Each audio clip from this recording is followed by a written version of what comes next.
आज हम प्रकृति और महादेव का क्या संबंध है इस विषय पर बात करेंगे।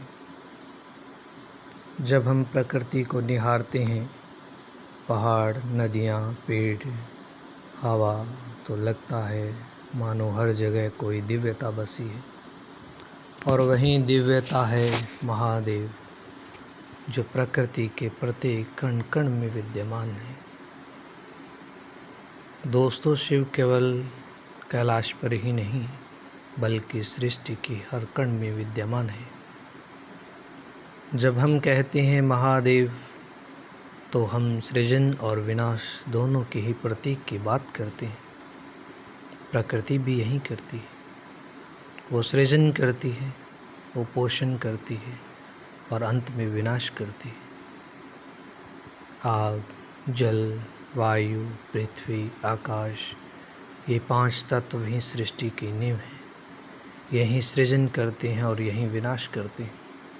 और इन्हीं 5 तत्वों से बना है शिवलिंग, जो प्रकृति और शिव के एक तत्व का प्रतीक है। इसीलिए कहते हैं शिव शांतम जगत कारणम। शिव ही वह शांत शक्ति है जो इस जगत की कारण है।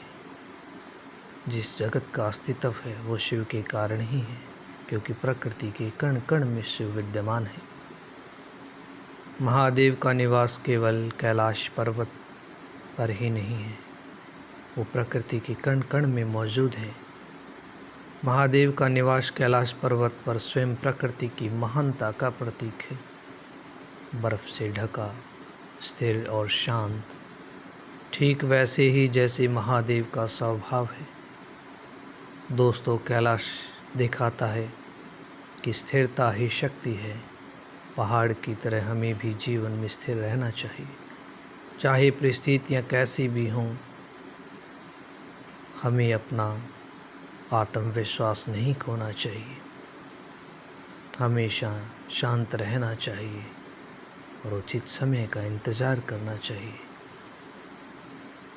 जब शिव तांडव करते हैं तो वह केवल विनाश नहीं होता बल्कि नई सृजन का मार्ग भी खुलता है।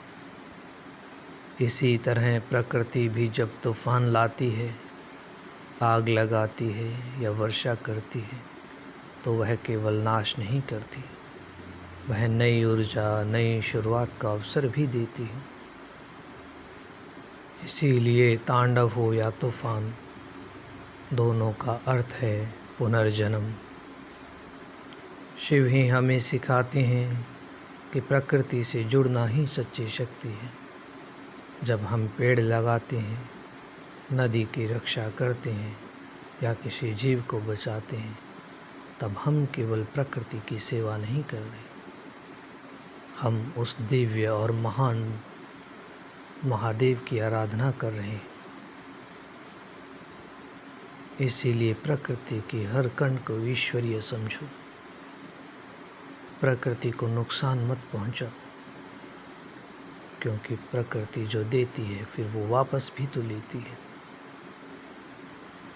इसीलिए प्रकृति की हर वस्तु का सम्मान करो, क्योंकि प्रकृति का सम्मान है तो शिव का सम्मान है। प्रकृति शिव है और शिव ही प्रकृति है। ओम नमः शिवाय, ओम नमः शिवाय, ओम नमः शिवाय।